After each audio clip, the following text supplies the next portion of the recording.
Got to drink some beer real quick.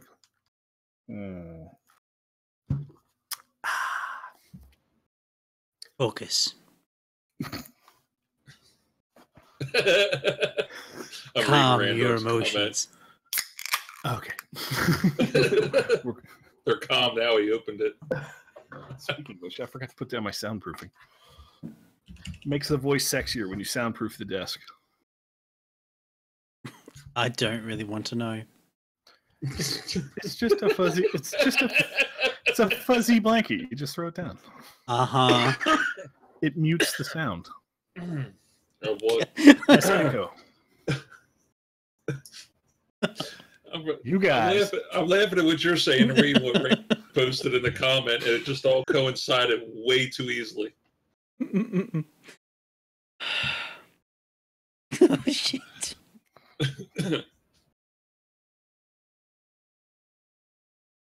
Okay, everyone stop. I screwed that up. Take 3. Take 9. Yeah. Everyone stop. Jesus Christ. Why did I even write this?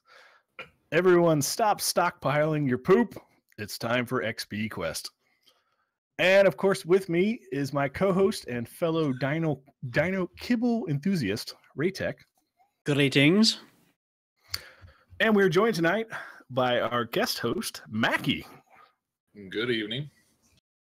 And we are recording live July 21st, 2016. And tonight's show topic is Ark Survival Evolved. Join the Ark. Okay. I have terrible dinosaur noises that we'll probably insert throughout the show.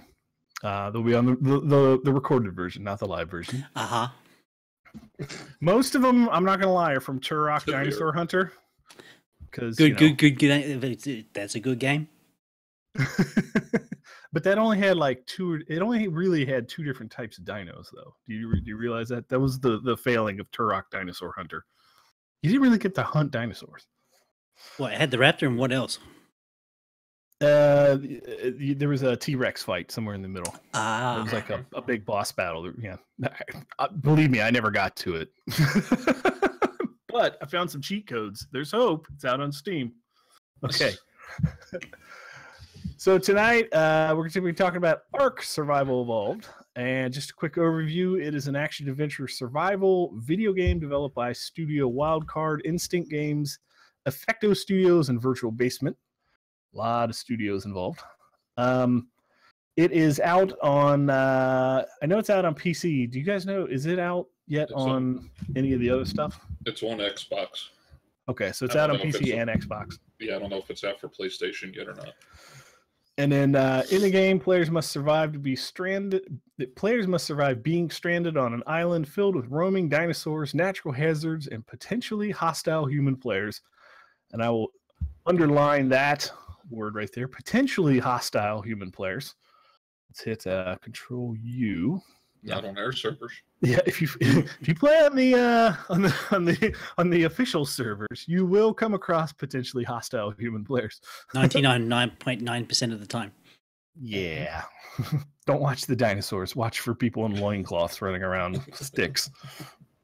Okay, so the game is either played from a third-person or a first-person view, and the world is navigated on foot or by riding a dinosaur. So players use firearms, improvised weapons to defend against hostile humans and creatures, and the ability to build bases as a defense, which is definitely necessary. And the game both has single-player and multiplayer options, with the latter allowing players to engage in simultaneous gameplay. So, that out of the way, how did you guys find Ark? Like, what got you into this? Probably streamer/YouTuber hype. When it was first released. I'll agree with that. That's about how I came across it. I remember seeing previews for it, and I swear, like when I saw it, this was a long time ago. I saw pictures of it in a video, and I saw it, and I rolled my eyes. I'm just like, because it showed some dude like riding a dinosaur firing a machine gun, and I'm just like, what the hell is this? It's just like, it just like for a second there, I'm like, is this like Halo with dinosaurs? Like, I thought that it was going to be retarded. You know, I just instantaneously dismissed it because typically I'm not a multiplayer like battle kind of a guy. But then I ended up getting it from the humble monthly bundle, and it was like the month preview. Like if you subscribe, they give you like a preview game, and this is the first one that came out. I'm like, fine, I'll install it, which by itself is a small feat because it's not really compressed very well. It's huge. And then like I didn't know what I was getting into, and right off the bat, you know, I got a GTX 760, I think is what it is. Mm-hmm. Right off the bat, I had it. I'm like, okay, you know, it's like any other game. Turn the video options all the way up, and just my computer just choked. It was horrible. I'm like, oh, it's gonna be one of those games, kind of like Space Engineers, where it's just like there's something in the code that just hates video cards. Yeah, it's not exactly friendly on the old video card, that's for sure. Oh no. It's getting better. Adjusting that, you know, I got in and I didn't know how to play single player, so I literally my first time in, I jumped right into an official server, and I, you know, died within minutes. I died on the beach. Like I went over and punched a dinosaur, and that was the end of it, you know. And then I got offline. I watched, I think it was Slipgator. When I searched, he had like the popular, you know, YouTube series. I watched his starting. There was like they were in like season 2 or season 3 or something, and I'm like, oh Jesus! I'm way behind on this game. I watched the first like 5 videos of this. I'm like, okay, now I understand. You got to build a small base, you know, do the basics like in Minecraft. So I got back in the game, same exact server, started building on the beach, and then as I'm putting on the thatch roof for my first hut, some dude swooped down on a pterodactyl and killed me, just laid me out. Apparently I built my base like on top of some other base, you know. You didn't get permission. I learned the hard way about playing multiplayer on the official servers. I died repeatedly, and most of it was players. So my beginning was a little shaky, and then I finally figured out how to play single player, and I played offline single player by myself. And then of course I slowly got into learning all the settings, sort of tweak, make it speed up, you know, like tweaking the experience and all that. And eventually I got to the point where I loved it so much. And then, of course, I found you guys, and we made our server, and the rest is history.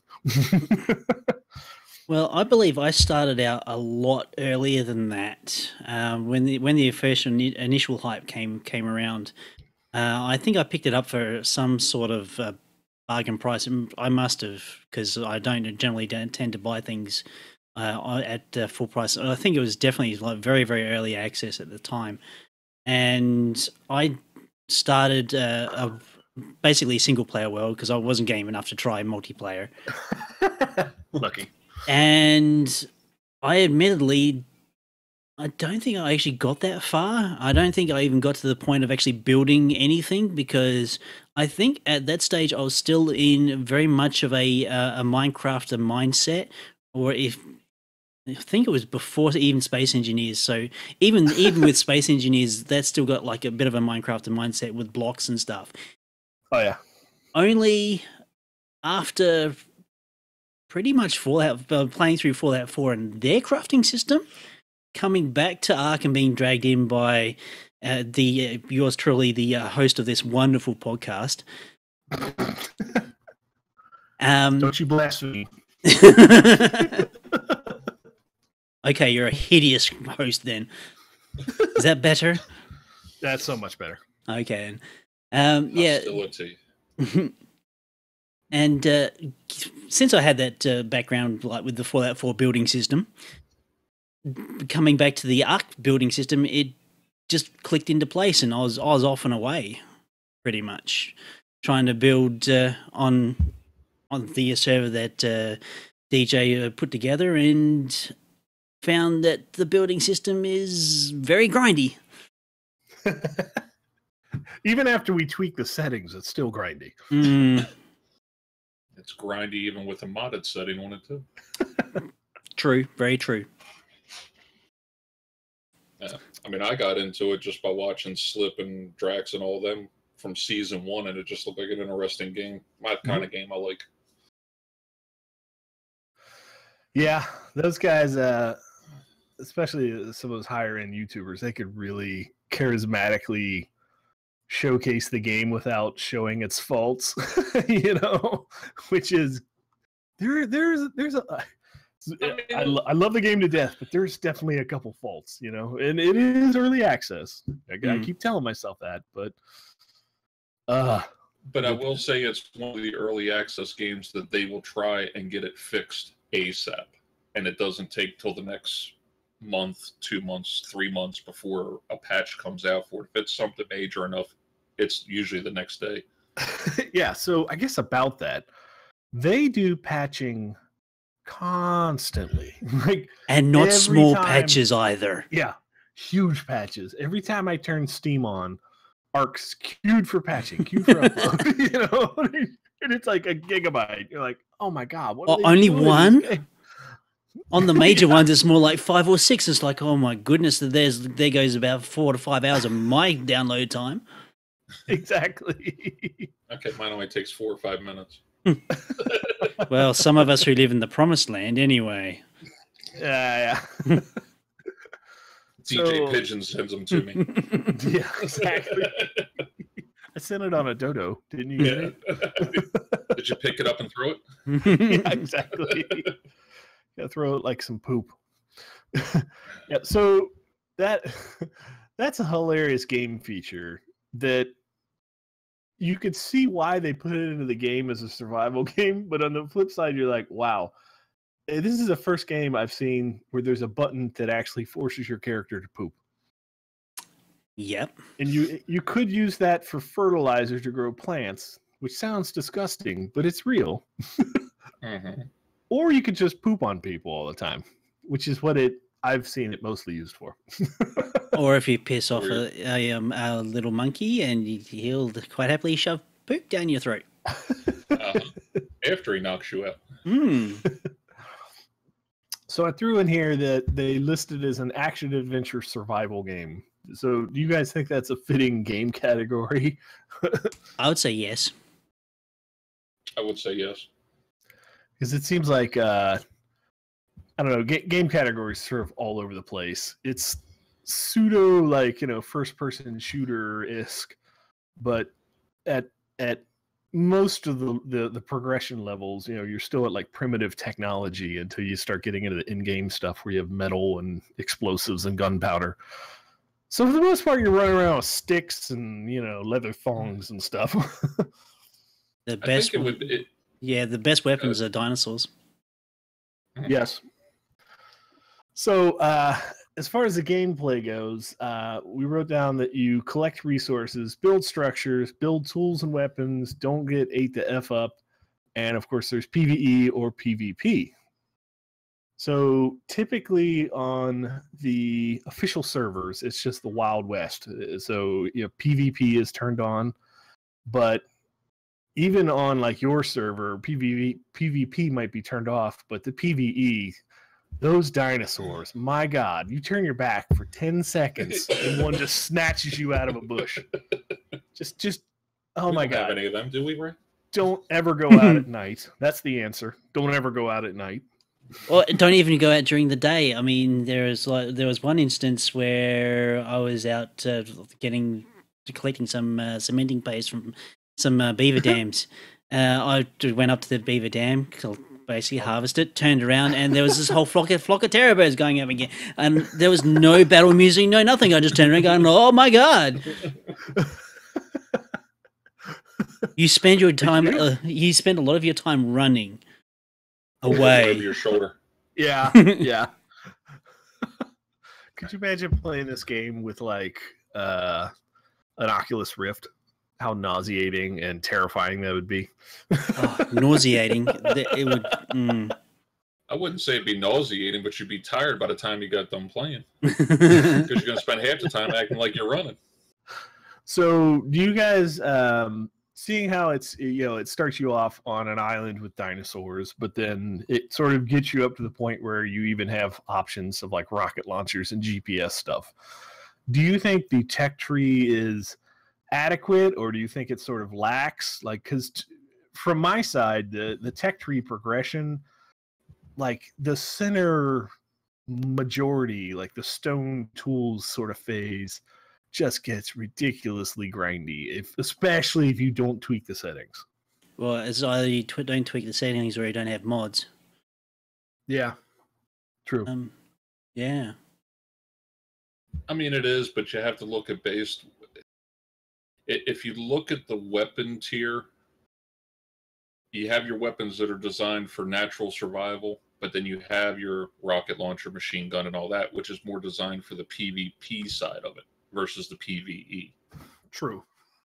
And I think that's what in seeing people play it on YouTube, it's like, oh yeah, I got to go for the machine gun, until you realize that you unload 17 clips into it. Not playing modded dinos, just playing regular, vanilla Ark, and you still unload 16 clips into a level 100 spider.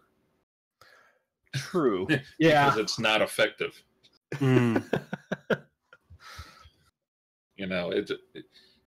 But actually, speaking about game, it's good. Yeah, speaking about the primitive weapons, there are servers out there that basically get rid of all the major technology, and not allow it, and have their people playing with the I think it's up to like medieval type weaponry, that sort of thing.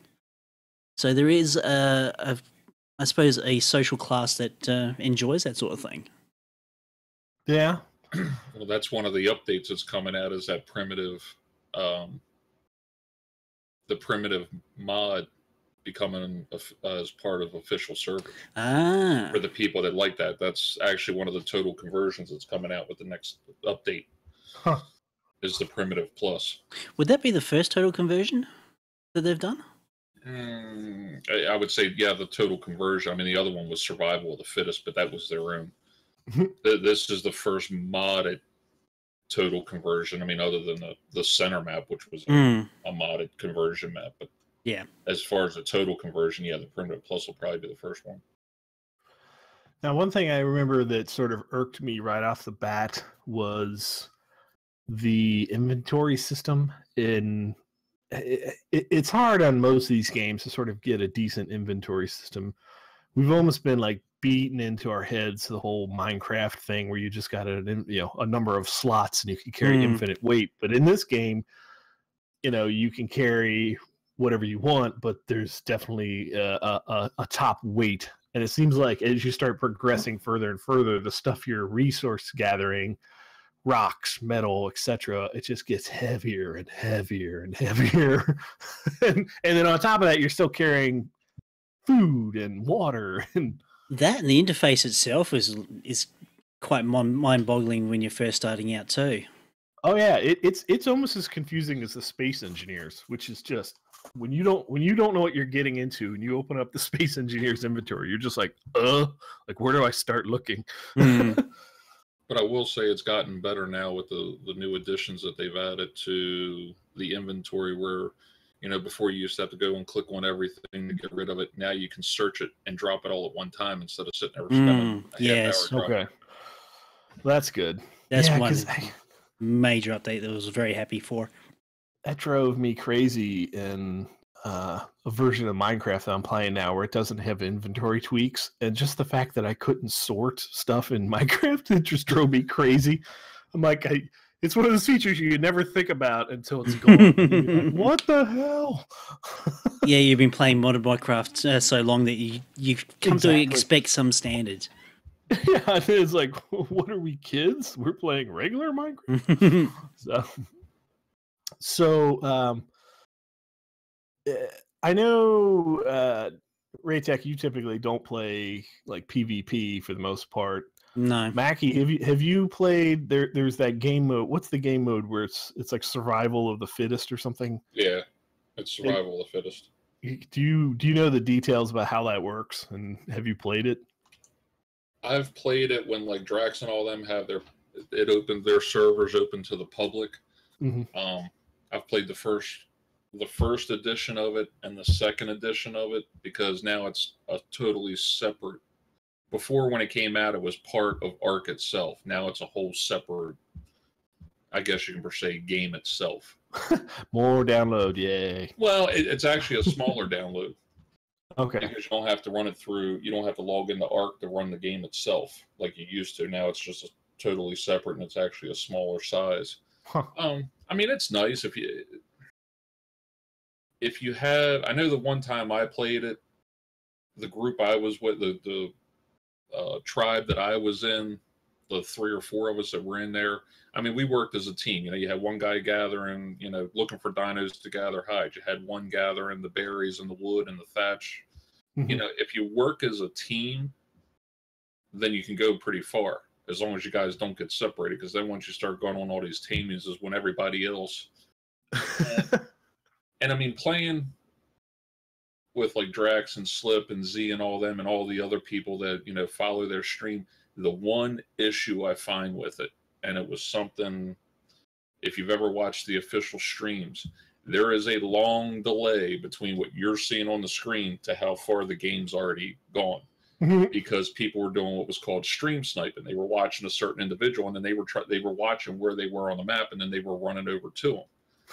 And of course, if you have somebody, you got people, you know, in your Twitch stream that are watching it and seeing what's going on, they're able to go in and say, okay, yeah, this is the person, this is what was going on. And, you know, of course, then they ban them from joining in on the server. So, I mean, it's nice. It's fun if you have a good group of people. You know, I've watched a whole bunch of different people. I've even watched the tournaments they have, and it's definitely a strategy. And the way they've updated it now, I like it, but I don't like it, because now everybody, it used to be you went for the arrows, the crossbows and the bow and arrows, because in survival, everything, if you think the server settings we have, Ray, are upped, you ain't seen nothing yet. Mm-hmm. These are twice as fast. Ooh. I mean, you basically gather and you're getting 200 berries in one trip. Because you're on a time limit. Berries. And that's the thing. You have, it's the strategy. From what I've and watching, I don't know, probably 15, 20 different people, you know, from their perspective playing, everyone has a different. Some people, you know, up weight first, and then they go up to, you know, they put a little bit of melee. They find speed, health, and weight to be the keys. Because no matter how much you up the melee, if you look at how you shoot the bow now, it's, you know, one load it. Well, in Survival of the Fittest, with the new version that's out, you rapid fire. Oh. And they stay with bows instead of crossbows now. And then they even go from, you know, staying with the bows as a backup to running out and grabbing as much wood and metal as you can to get up to the smithy to get your rifles. Because the rifles do twice as much damage as trying to have a whole boatload of dinos in there. So, I mean, it's, you know, and watching different people, it's, you know, some people are, I got to go tame dinos, tame the T-Rexes, tame this, tame that. And I've watched people walk in on, you know, on foot, no dinos whatsoever, and start taking everybody out. Because they learn how to work everybody against everything. Yeah. I mean, I literally, this is no kidding, watched one guy, and it was the wildest thing I've ever seen. He flew a pteranodon up in the air, whistled it to follow him, jumped off, parachuted down, pegging people off with a machine gun. And as he got closer to the ground, got back on his pterodon, flew back up in the air where nobody could hit him, and repeated the process again. He did it 2 or 3 times and won the match that way. Wow. And then you have the one, it was an official, and this was on an official. Yeah, this was one of the official games.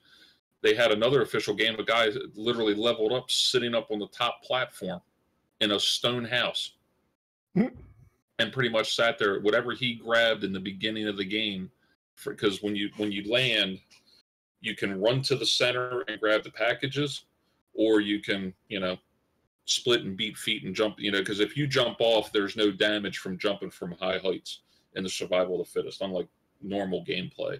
So yeah, you're jumping off a 50-foot drop off the side of a mountain, and you take no damage.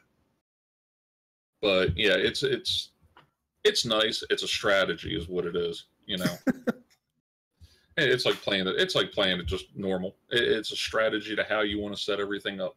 And I think once they start getting everything else into where they get the different tech tiers and get what the actual storyline is behind it, the game will actually get pretty interesting.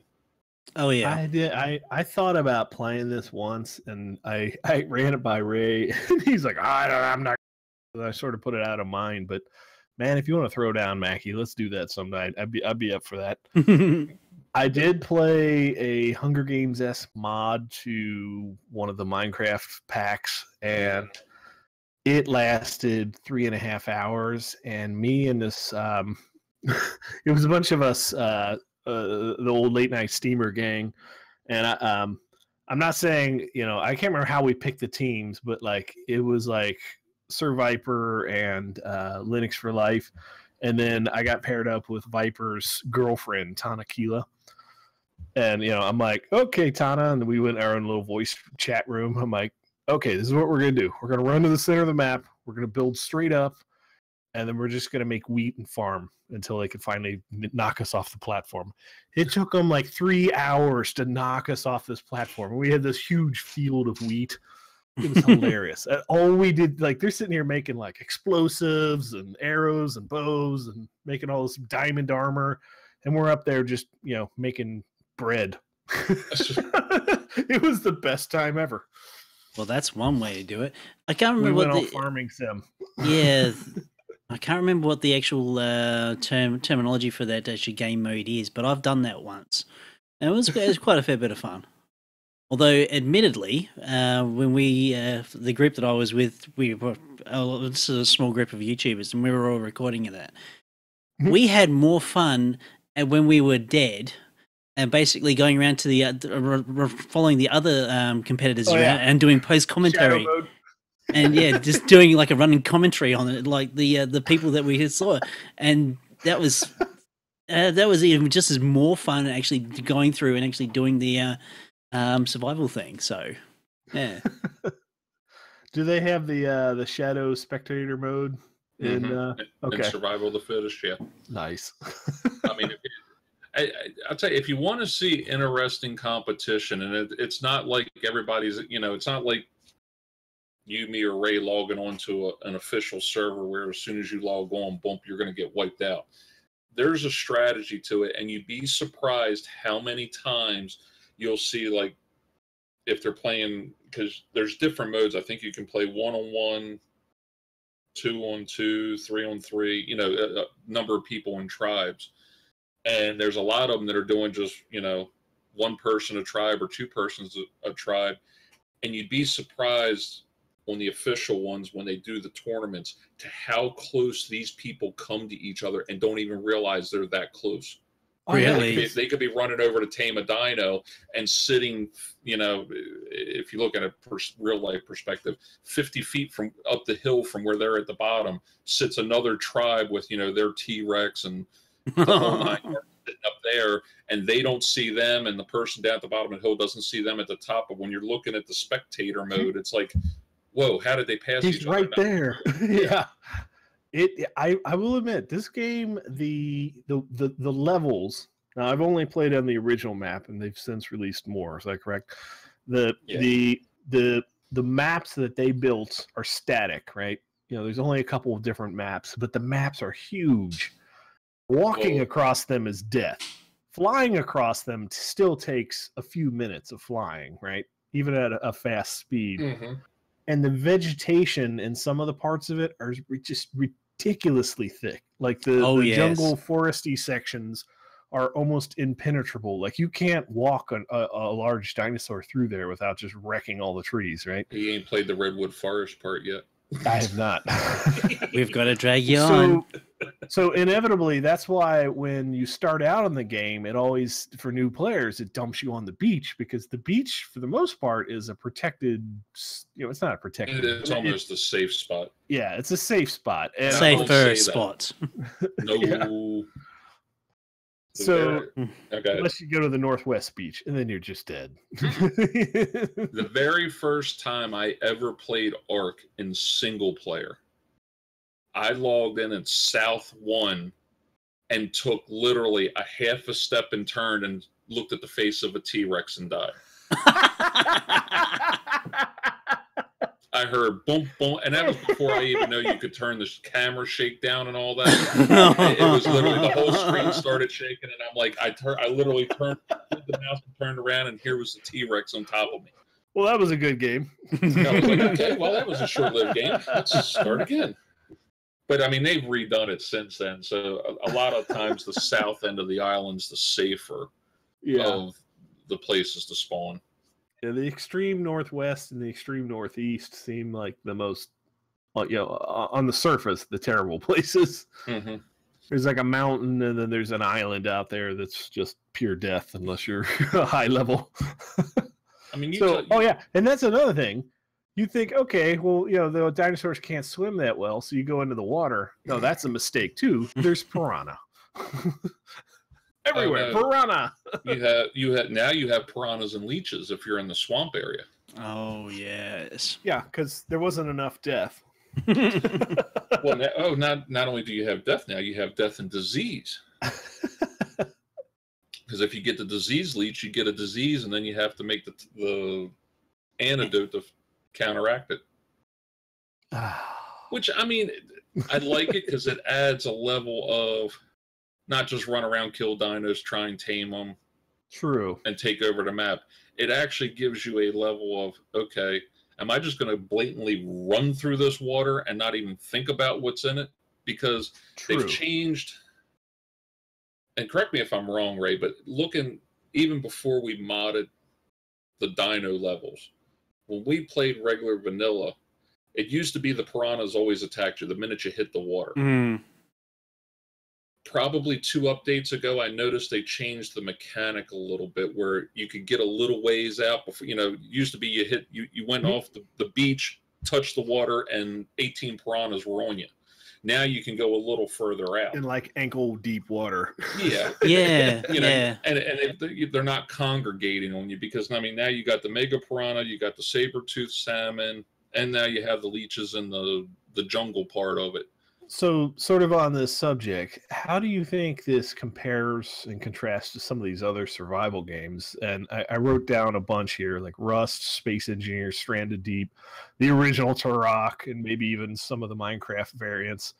This sounds exactly like the same problem that sort of turned me off from Stranded Deep, where in Stranded Deep, you're on desert islands all the time and you're just traveling between islands, but God help you if you fell in the water because there's just always sharks. It's just like the stress of crossing water. Before they patched it, you'd be walking along an arc and you'd survive everything up to that point, and then here you go, you got a river crossing and you're like, I'm gonna die, this is where I die. Pretty much. Actually, they didn't put quicksand in there too. You're just like, sure, why not? That might be down the road somewhere. Yeah, exactly. Could be. Now I put that idea in their head. Thanks. I mean, with a game like Stranded Deep, basically it's got you got survival there. There's no, from what I understand, what I've seen, there's no real depth to. There's no PvP. Well, not even PvP. There's very little PvE. Yeah. As far as I've seen. It's just. I mean, to me, Rust is the same way. I mean, I haven't played Rust, but I mean, I've seen, the videos of it, and it's just like, okay, we build this big base, and now we have a whole group of people that are going to go try and tear it down. Yeah. C4 and all. I mean, they're half naked wearing signs. Yeah, the same concept of what Ark is if you're playing on the official servers, or if you're. There are unofficials out there that's all the people want to do is, hey, how can I build this base that you're not going to get in it? Yeah. Then again, if you're putting gates in the front of your base and they have monkeys, all they're going to do is throw them over and open the gate and boom, you're in the base. Yeah, the Rust and Ark's official servers literally just that level of play, it's almost like mutually assured destruction. You know, you could guarantee that you're gonna build your base up to the point where somebody's gonna notice it and then come along and just destroy you. You know? I mean, the thing I don't like about it, and I saw it in the last patch note, if you literally have to go put in the server settings to disable that between this time and this time, you can't raid a base, then it's not worth getting on. Because, you know, all right, I'm on now playing my base. What's to say Ray comes on at his time and says, okay, well, Mackie's built a building. Now I'm going to go steal everything that he's worked hours on. Wait, so they're doing it to where people can't raid? 10 minutes. Yeah, they literally have... While they're sleeping. Or not on the official, but on the unofficial servers. Yeah, you can set it to where, you know, say between midnight and 3 in the morning or midnight and 6 or whatever. That's right, because there's a game mechanic where when you log off, your body just stays there sleeping. So people can do unimaginable things to them. Looking at you two, they have done it. Unimaginable things. I haven't done anything. My female character who showed up naked and afraid out in the bush, starving. And that's right. They even have things in the game where you can actually shackle people and you could keep them alive in a cage as your gimp. Like, now, weird. Now, something I have seen, and this might be down Ray's alley, since some of the stuff I've seen him do where he likes to role play. There is a group of guys out there that literally have an ARC server, and there is a role play. Trying to think of the word now. It basically, when they're on there, it's almost like sitting there watching a movie. They're literally sitting there. You know, the one guy's character walks up, and of course they've got the chat on, because if you have the toggle to talk on, the character's lips actually move. Mm-hmm. So, I mean, like one of the episodes I watched, they literally walk into this house, they all sit down at the table, and they're discussing, you know, who's the sheriff of this area and who can't do this and who can't. And it was literally a whole storyline that went to the whole thing.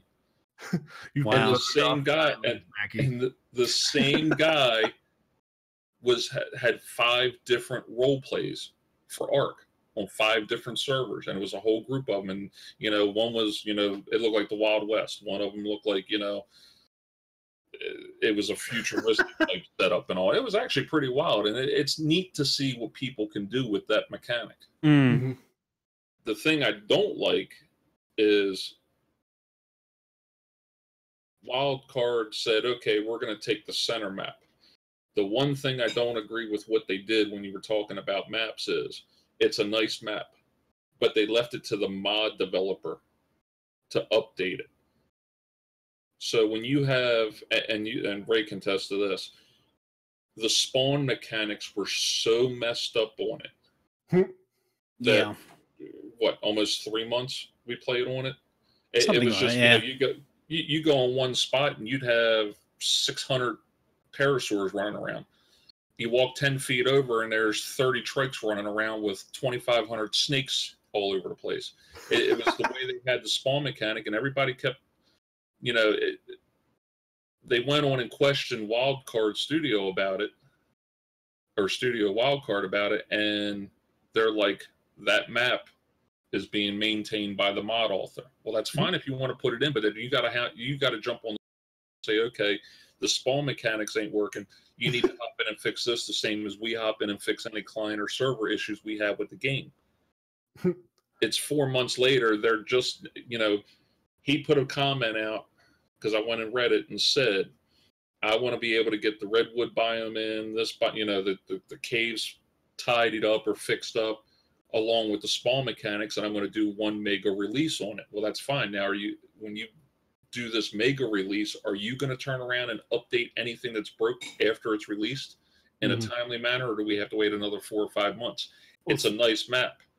On that subject, like, and this is one thing that sort of broke me with the early access too, was I joined Minecraft when it was still alpha, and I rode the entire wave until it was released. And then by the time it got released, I was just done with Minecraft, and I put it down for like a year and a half. Do you think that these small incremental updates from the early access are basically ruining the final product? Or, I mean, I realize that they're the users are the beta testers ultimately, but like, do you think by the time it actually does get released, whenever that is, that you guys are going to be so burnt out on it that you just don't want to play it anymore? I would say no, because again, we mod the living daylights out of the game itself, and we basically add additional content to the game that interests us. So we shape the gameplay every time we reboot to something different. So we got something new based on the the Arc platform. Yeah. Yeah, I mean, I agree with that. I mean, one thing I like in some of the alpha games that I've played, and it's not a whole lot of them, but it's almost systematically to what they're adding. Like, for instance, your last update had the saber-tooth salmon in it, and then they had something else that came along with it, and then they went to this, okay, now we're going to expand the snow biome, we're going to put this redwood biome in, because the dinos they're adding correspond with what they're putting in. So like the next update, now that you have mega piranha, saber-tooth salmon, and whatever else, they're now going to institute the fishing rod and fishing mechanics in it, along with adding 2 other dinosaurs. And what makes it nice is, and I guess it's going to take time for the actual system itself to be able to configure. Okay, like for instance, they're adding an Allosaurus, which is like, the next step up from a T-Rex or a Spino. I'm learning way too much about dinosaurs playing this game, by the way. Yes. I did not realize there was that many dinosaurs. But that's what makes it interesting, because you're continuously the game, hence the game. It's continuously evolving, and I guess the short of it is they're adding things to the game that are keeping people interested. Where, and I'll reference the space engineers because I know it's going to get under Ray's skin. They add stuff, but they haven't fixed the bugs that were wrong with it first before they added the new content. Where, here's Studio Wildcards adding new dinosaurs, new breeding mechanics or fishing mechanics. They're going to put it out, and within 24 hours, 6 hours, 8 hours, 2 days, they're going to be right on top of fixing whatever broke when they added the new stuff to it, which keeps it interesting because it's not continuously breaking the game. It's additive. And that and the base game mechanics doesn't bog down your systems in pointless computations, modded or not. Yeah, and I mean, they're continuously fixing the GPU and CPU usage of the game, even in the little updates that they put out. And I mean, when you're talking about games that are crashing systems, whether it's on the client side or the server side, to me, it makes it a beneficial game if the company's going to say, okay, boom, I'm going to have a fix out for you. It's being done now. We'll have it out in the next 8 hours. That's something I like, where, I like space engineers, but I don't want to have to wait till the following Thursday to wait for an update. It's just not Notch and Yin's typing away and 2 laptops and across the sea. Yeah. I mean, it's one of the few games I like how they're running, how they're doing the stuff. And I mean, one of the things they said was there's 100 dinos that they're going to put in this game, but they're all not going to be released at the same time. So they're releasing them in increments of like 2, 3, or 4 every so many patches. And stuff like that's what keeps the game interesting. So let's touch on the building mechanics and the crafting of buildings and stuff. I know, Ray, this is it's a touchy subject for you, so I'll just let you. All Ray's department. You got the floor. Speak away. What do you think of the building? The building mechanics, to be honest, I don't find them bad. They do, admittedly, coming from the Fallout 4 even the modded Fallout 4 scene with the building mechanics there. There are certain things that Studio Wildcard needs to let us do, and namely that is be able to clip into the landscape a lot better than what we can do now. Of course, there are some modded things that we can basically mold into the terrains so that it actually looks good, but it's not perfect. As I said, it does get under my skin. It gets under the skin of anybody who's suffered any minor compulsions or OCDs, as you will, that they want to have things looking nice. And if you've got like a gap or there's, admittedly, with the actual building itself within Ark, it's actually kind of teaching me out of the whole OCD, trying to get things exactly perfect. I mean, if it's close enough, it's good enough, and there's not a lot you can do about it. But there's like other things you can do. There's more than one way to basically skin a cat, or thinking outside the box to do something different. No, it's strip the hide off a dino. Oh yeah.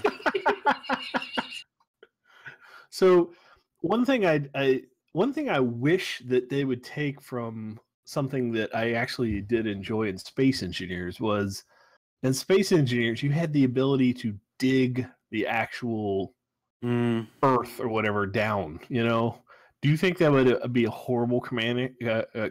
I guess option to where they give you a shovel that you could sort of modify the Earth. I don't even think rudimentarily. I don't know. I'd say yeah, no. Honestly, I've never really would have thought about like modifying the landscape as such. Maybe have the capacity to build it so you can actually get flat terrain to work with the building structures. There's very little flat terrain in this entire map, unless True. you're on the beach, right? Yeah. Oh, there is actually a few flatter areas in the is it the island map? Is that what they call the first one? The island map. The island map. They That's actually the original have. map. They have got some areas that are like flatter than what they used to be. Getting to them is actually a bit of a hard part, but it's just through the swamp. What could possibly go wrong? Through the swamp and I left at Albuquerque. Minus the 5 snakes and the 6 pteranodon or the 6 T-Rexes that want to eat you. All the Titan boas that are in the swamps that will push you out. So mods, obviously, in the pure versus modded argument, you guys heavily fall into the modded community. Yeah. So, which mods do you think hurt or help the game? Like, do you feel like there are some mods that you absolutely have to install to sort of make the game playable and enjoyable versus just adding stuff to the game? Does that make sense? Like, do you think there's a mod out there that actually fixes something that you think is inherently wrong with the game? I think some of the dino overhauls, wouldn't you say? Yeah, the dino overhauls as far as setting the max levels. I mean, I like the one we're using. The only thing I don't like about it is I shouldn't have a trike that's going to run 4 times faster than I can run at a speed of like 600%. Oh, you did. You did. Ask Ray. A trike chased me around in the little cove that we're in, through the water, over the other island, up over the rocks, back down. I mean, we were zigzagging around before it killed me because I ran out of arrows. And I'm like, my speed's at like 600%, which, I mean, you know, I should be the Flasher running through the screen. My only defense is going to be the Dark Souls defense. Get good, yo. Get good. Yeah, admittedly, with those overhauls and those sort of things, they do ramp up the difficulty. So I suppose if we actually went back to a vanilla state, we'd probably feel... I don't know whether there wasn't... we would feel like overpowered because we're used to...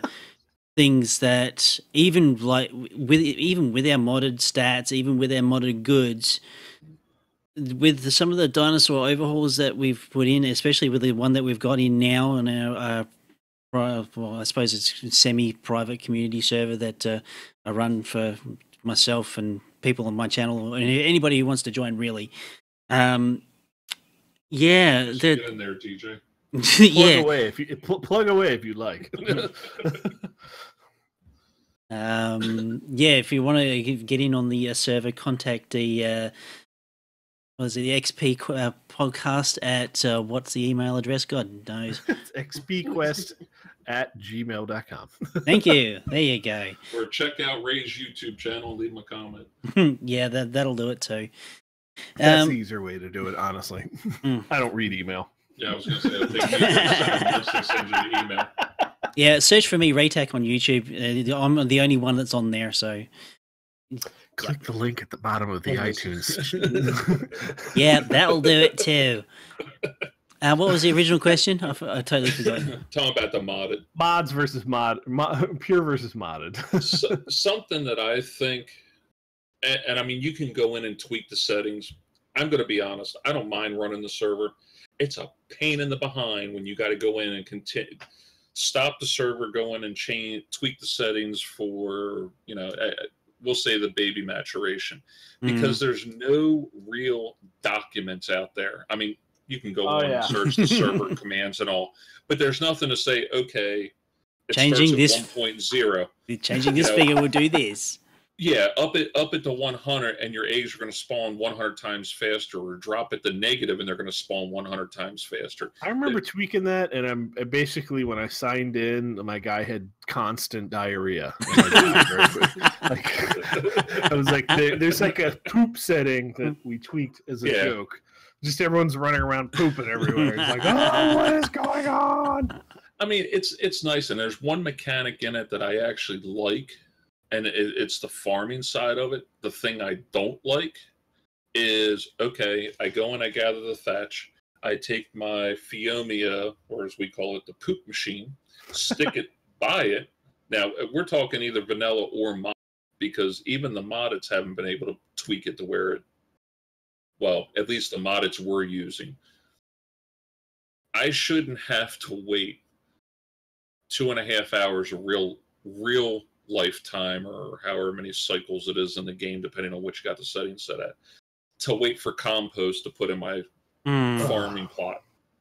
Now there is a couple mods out there that, like, literally within a minute or two or 5 minutes it's done. But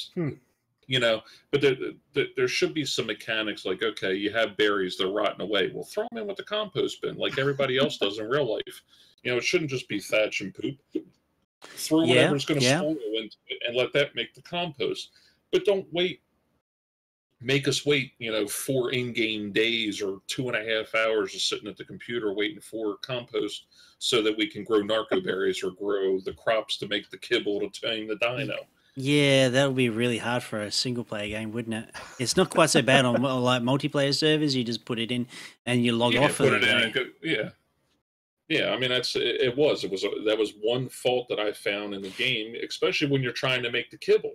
Actually, speaking of, like, I suppose even game-breaking settings, or even the new breeding mechanics where you have to provide care for in vanilla, you have to provide care for your baby dinosaurs every 3 hours if you want the maximum imprinting bonus. That's every 3 in-game hours, and that can go on for days. Nope. Oh, what, like your egg hatch and it took almost 8 hours? Basically, ignore your real children so you could play with your digital children. Yeah, every 3 hours you have to, like, get up and... Well, it was the same thing with the egg breeding mechanic. Okay, so this is a come to Jesus reality moment, okay? I just looked up all our stats, okay? In Steam, it's got me listed at 95 hours played in this game, which I think is a significant amount for the most part, but, I still... I would play it, but I would play it for, like, 3 weeks as my solo game, and then I just stopped, So Raetac, let's look at you. Oh no. 441 hours. Oh no, Hey, it gets so much worse. So much worse. It has You have not. nothing. It has not got up to my record at Skyrim. So 441 hours in Ark. And our esteemed guest, why he was invited to this podcast, Mackie 419 on Steam. 1,083 hours. okay, on record. that tops my Skyrim hours actually. Who is the shame here? Not me. So, somebody had written in, what's a good unofficial server for people to play on? And you could for self-pimp your own server, but like, what are some of the ones you guys have had fun on besides your own server? Obviously, best way to do it is do it yourself. Yeah, do it yourself. Pretty much. I mean, I had fun on. I was a Twitch subscriber to Drax, so as a benefit to his followers, he opened. Originally it was a vanilla. Now he's got a vanilla and a modded server for his patrons and Twitch subscribers. That's the only one I've ever been on. Like I said, I tried an official server once, and that lasted all of about 10 minutes, and then I said, "Forget it." Mm-hmm. I wasn't going to run. It's bad enough I got to run around from dinos. I don't feel like having to run around from 20 guys chasing me down the beach with shotguns, machine guns, tranq darts, and the whole 9 yards, and I can't get 5 feet down the beach. Not fun. Yeah, new blood. And I mean, granted, you can find servers out there that are just PvE, or you can find ones that are. But if you want to sit there and go through, a million different servers to find one that's going to fit what you want, how much do they have the taming rate set, the gather rate, the whole 9 yards? Do they allow PvP? Is it strictly PvE? If you want to sit there and go through all them servers, that's fine, more power to you. But so on that subject, you got the ease of setting up servers, and I remember when I did it, this is from my Minecraft days where I've ran what I would consider like an enterprise Minecraft server where we had like 100 concurrent users logged in, and I'm, dealing with big, hardware. I tried my hardest as an IT professional to set up my own server to run out of my own house, and I've just finally just threw in the towel, and I'm like, I'm not doing this. And eventually our original server, I just went out to a hosting company basically that specializes in it. But what are your thoughts on this? Have they improved that experience, or are you still using another hosting company? I switched hosting companies from the one that you had originally. It took, not to mention hosting company names, but the one that you originally had, DJ, when I set up the test one just to sit and mess around with mods when we originally had the first. It was nice. It was nice to be able to point, click, do this, do that. Mm-hmm. But then to go in and actually have to edit something and find out where it is, it took me another 20 minutes to go online to pull up what file I had to go in to find it, which is, I don't mind doing. I'd rather have the hands-on and know where I have to go look. But the response time sometimes when you sent a trouble ticket in, and the amount of time, this is no lie, the one we were with and the one I'm with now, I literally had both of them running. I stopped them both at the same time. I started them both at the same time. 35 minutes for the one host, 5 minutes for the other one to restart it. And I don't know if it has to do with because one server's running Windows-based and one's running Linux-based. Huh. So I don't know if it's how their servers are set up. The one I'm with now, I like the ease of, I can go in and edit. If Ray says to me, hey, change the gather rate so we can get more berries or whatever, I can go in while we're playing on there, edit the game ini, and then when I reset the server, boom, it kicks the new ini file in. I don't have to stop the server to copy it from the server to my computer, edit it, and then wait to upload it. Yeah. The interface at your new company is a lot easier is what it is. But ultimately, probably the newer company has a lot less density. So like the old company, they're probably, for what I was paying, was probably running like 89 servers on one single piece of hardware versus on your new company you probably have less. And it's the same price as the old company. Yeah, so it is what it is. I mean, the one thing that I do like that Arc is now getting into, or that Studio Wildcard's getting into, is they're trying to compress when the servers save the game so that you don't get that server lag. But now because they're supporting the modding community, instead of me having to go in, and I do it each day just because I know Ray gets on and wants to play and do whatever. I'll go in the morning and the afternoon, check, make sure nothing's updated. I can actually go in and set it that the server itself, because there's a command that Studio Wildcard put out that monitors if any of the mods that you have installed update, and it will automatically update them. That's nice. That's I haven't figured out how to do the command yet, but we're getting there. Because and this is where it comes in, because if you ever gone and looked at the patch notes and it says, okay, you can go in and change this mechanic. Like I'm looking right now on the screen, it tells you, you can specify a manual list of the Steam Workshop mods, maps, and the whole 9 yards. Well, that's fine, but that's all they tell you.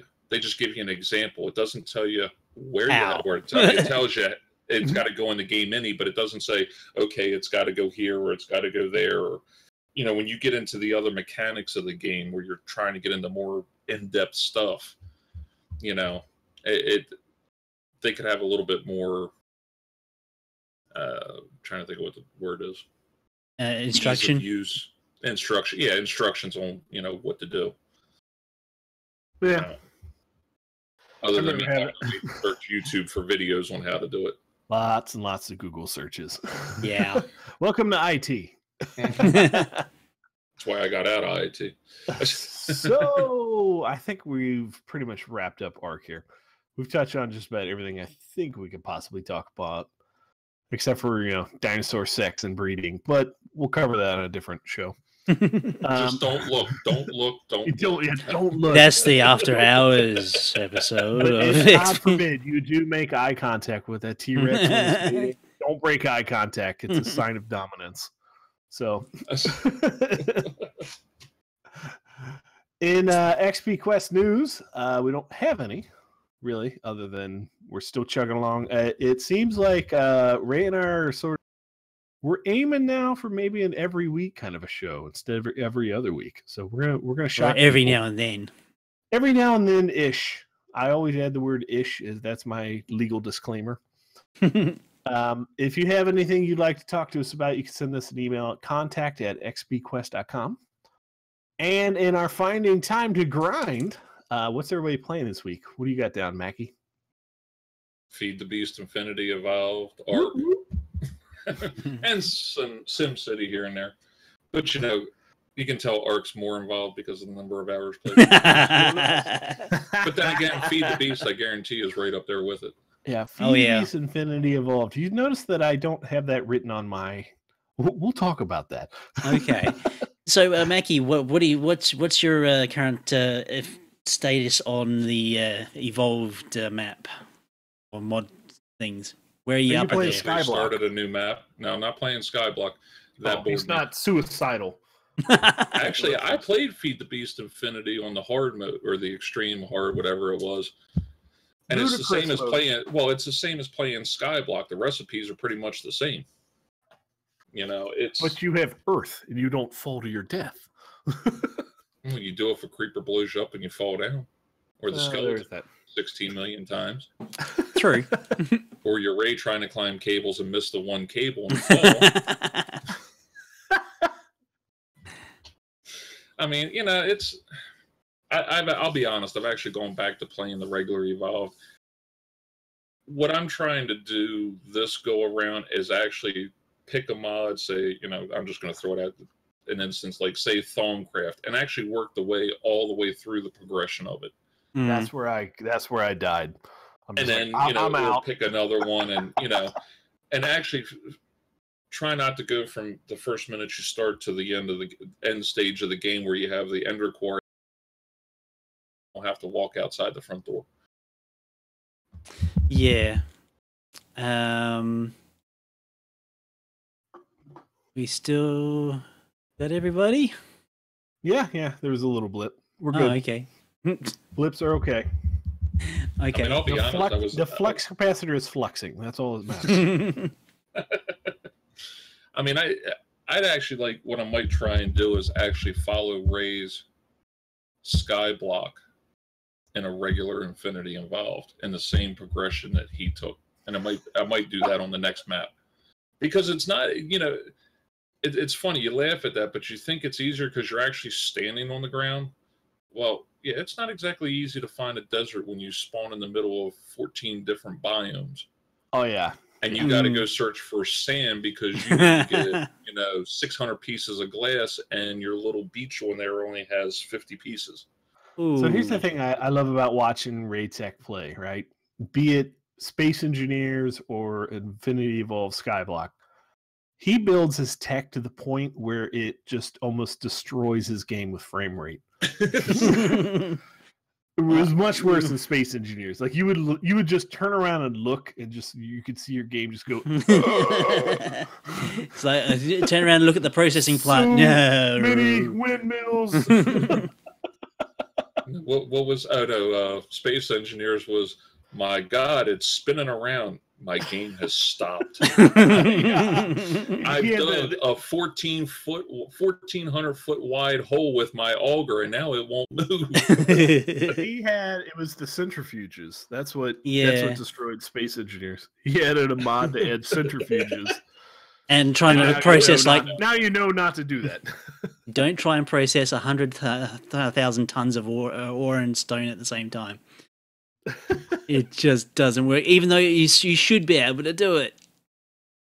Well, you should, but the game ain't optimized to do it yet. No. Which, I mean, I hope somewhere down the road they do, because it's a nice game. And actually seeing some of the guys streaming on Twitch on the servers, I mean, they're getting just as frustrated because when the update comes out, their servers broke for 2 or 3 days till they can find a workaround to be able to log in and be able to do what they were doing. Yeah. Space Engineers needs applied energistics. That's where I'll leave that. Okay. Raetac, what are you playing? Well, I'm still playing Infinity Evolved Skyblock. I've actually managed to get jetpacks. So, woohoo! Yeah, that'll be coming out in an episode probably in the next few days. Twice as much. Be over the island. Hover. Ooh. Well, there's going to be a bit of a quicker way up to the windmill farm. And also with the logistics, auto crafting, it's getting a little out of hand. I think. Now the machines making machines. And They're lag. learning. Be afraid. So yeah, still enjoying that little puzzle box. So that's still plugging along. I'm still playing the FTV regrowth. I'm still play testing 1.0. We're in about the third stage of the pre-release. There's no site for the actual release of 1.0, but it's probably somewhere around there. And yeah, the quest book, it was definitely changed in a few places, probably for the better actually, especially with a few of the mod updates on that pack. I've recently launched Subnautica on my channel because I've always wanted to do it, and I found it was a good time to do that, because I got to the point with SimCity was losing interest to me and everywhere else, like on the channel. So I decided it was time for a change. And of course, in the with the in the downtimes, I've been playing Ark, of course, logging onto that try and log in every day. Do a little bit here and there. Get your dinosaur on. Get my dinosaur on. But something's been cutting into that, and that's Pokemon. Pokemon Go. No, it's Pokemon No Go. No, actually, the servers are not responding. In the US, it's bad. I don't know. The last 24 hours has been pretty good. What have you guys been doing to it? Did you just go and break it again? I think the police are shooting it or something. I don't know what's going on. Well, when you stand outside the police station to catch the Pokemon and don't go in and tell them why you're hiding in their bush trying to catch it. with phones out and whatnot. That's actually a literally true story. There was a police station here in Baltimore that strictly said, if you were there playing Pokemon Go while you're walking down a street, and you have, for some reason, to stand in front of the police station, make sure you walk in and tell somebody so they know why you're standing out there holding your phone. Yeah. I will admit the police are kind of on crazy high alert right now. I'll be honest. Not so much in Cincinnati, but I could see it on the news. The police are even playing it. Trust me. Oh, yeah.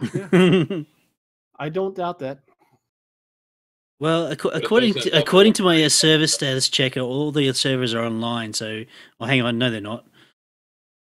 Australia is now no, the EU. Some of the EU is online.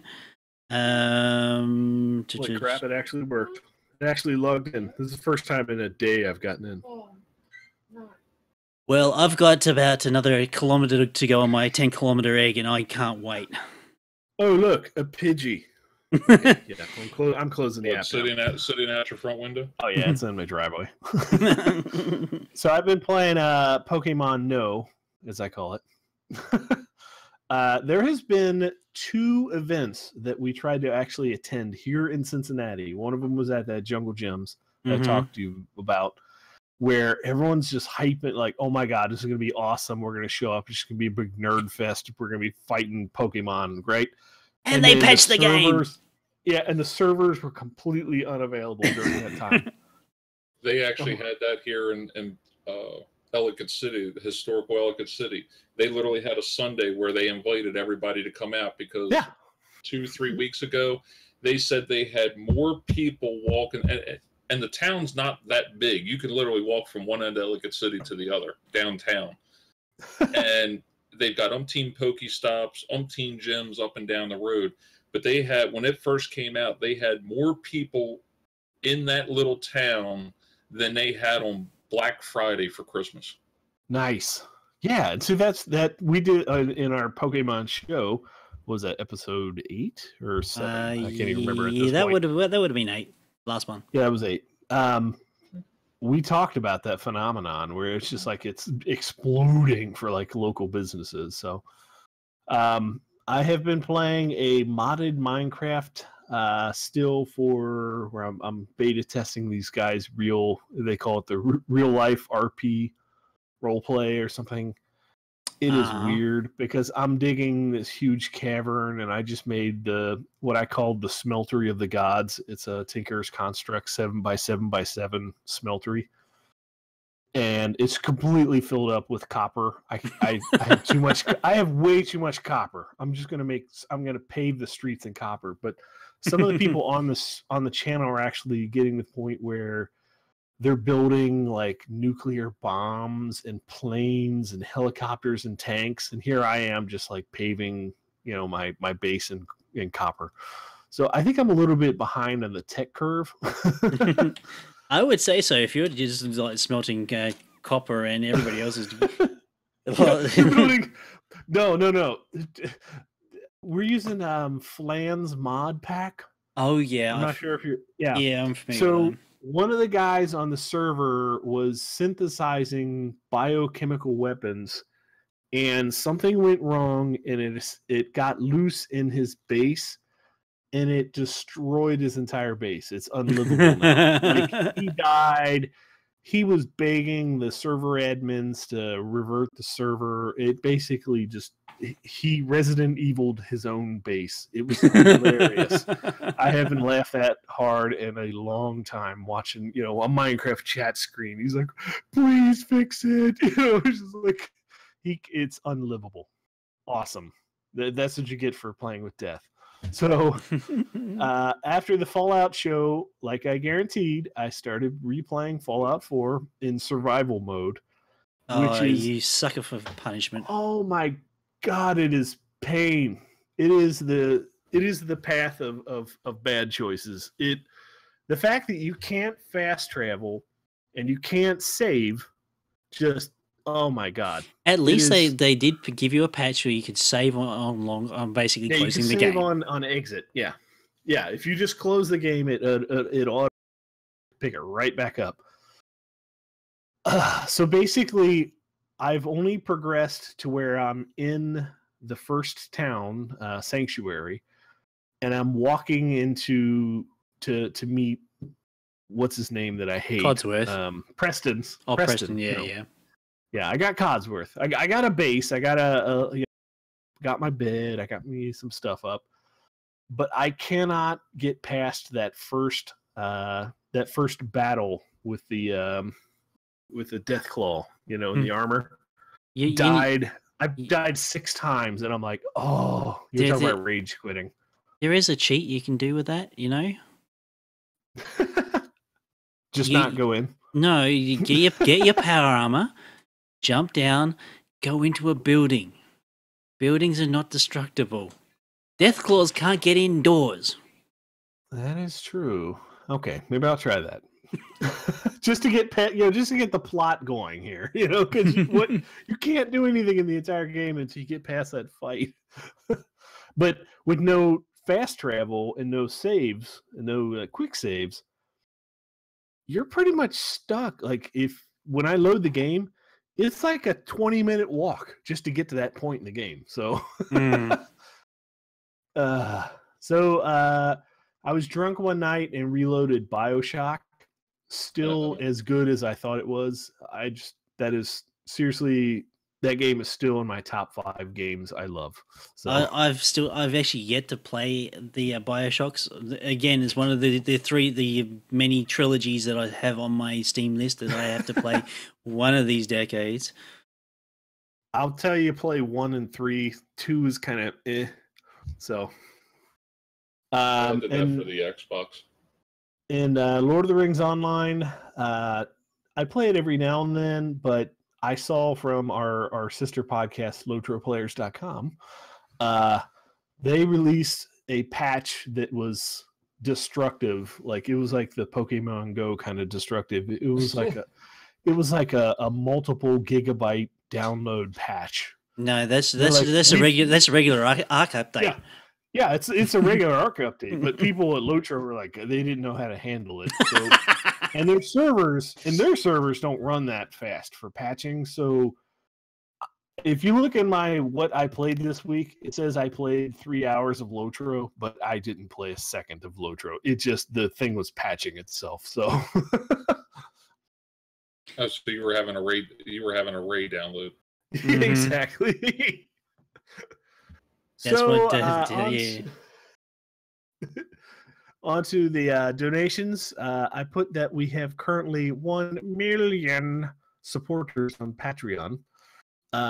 If you would like support shows like the Players Alliance and XPQuest, go to the donations page where you can support the Players Alliance on Patreon, and there you will find rewards, including a mention on the podcast of your choice, or even a guest for an episode on XPQuest. I guarantee if you support us, if you support us and you come on to XPQuest as a guest, I will make fun of you. We'll love you, but be ready for some gym shenanigans. We give each other crap, so. Oh yeah. No, we don't. Shut up! You're not on this show. Shut up, guest. You can contact us at podcast@XPQuest. You can follow us on Twitter. The Players Alliance is at Players Ally. Of course, at XPQuest, at DJPimpDaddy, and at Raetac Rages. And of course, Raetac YouTube's over at YouTube/user/Raetac Rages. And our guest, Mackie419, is his official handle. You can find him at Mackie419 on Twitter. So, the Players Alliance live shows every Monday night at 8:30 Eastern. You have DDO Players News. Every Thursday night-ish, with hair quotes, somewhere between 8 and 9. We're flexible. We have XPQuest, and the last Friday of every month you have Lotro Academy. And of course, our flagship, the Lotro Players News, every Saturday at 8:30 p.m. Eastern Time. You could always join our live shows at xpquest.com/live. And Ray and I have talked, and we're having a little bit. I'm having some communication issues with the guy over at Avalon, so we're gonna curb that show until we sort of work things out. So next episode, I threw an idea out, and I'm like, just let's go old school. And Ray just blurted out Ultima 3. I'm like, damn it, we're playing Ultima 3. So we're doing Ultima 3. If you want to play along with us, I know it is definitely available on GOG. There's a really good playable launcher that GOG puts out. And I think you could get Ultima 1, 2, and 3 for like $1 or something. It's ridiculously cheap. So why Ultima 3? Like what is Ultima 3? You don't even know. You be quiet, guest. It's an RPG. It's a character. Old school RPG. Not even an RPG. It's a character RPG, CRPG, if you will. Back in the day when we had disc drives, when you actually would take the disc out and flip it over and put it in on the other side. So basically, it's the first version of Fallout. No, this is even way before Fallout. Way before that. Like your character that you move around is like an ASCII stick figure. No, actually, they had actually evolved to pixels. Okay, they had pixels it was flat pixels. It wasn't like yeah. It wasn't like NetHack. NetHack was actually yeah. But at least it has just ASCII code. Just ASCII code. Ultima 3 had graphics, very simple ones though. Very simple ones, but I have fond memories of that game. It was like pre-NES era RPG. I guess that's the best way to put it, right? Well, actually, NES was I don't know if the NES was around Commodore 64 or not. Amiga. Yeah. Yeah. Amiga, Apple II, Atari 8, Atari ST, Commodore 64. Yeah, MS-DOS. that's what we're playing. Oh, okay. But GOG has GOG, when you go to GOG, they have a fantastic thing where they've already slipstreamed it into like DOSBox. So even on the newest computers, when you download it from GOG, it'll just run every time. But it'll make you blind. It's that pixelated. Don't play it on a huge monitor. Like play it on your phone for the best experience. And it will probably take you about I don't know, maybe 30 seconds to download. If that. And 5 minutes to beat it? It's meant to be played off a floppy disk. So Ultima 3, that's what we're doing. Possibly next week, a week from now. So join us in. Mackie, you got any final thoughts? Anything that's without cuss words, of course. No, thank you for having me on. Oh, no problem. Other than that. And my final thought is avoid the things with big, sharp, pointy teeth. And don't walk in front of a car while trying to catch a Pokemon. No. That too. Or train lines. That's a public service announcement. That's my service announcement. My good deed for the year is done now. Okay. Well, we're getting the show. Thank you everyone for listening, and join us next time. See ya. See ya.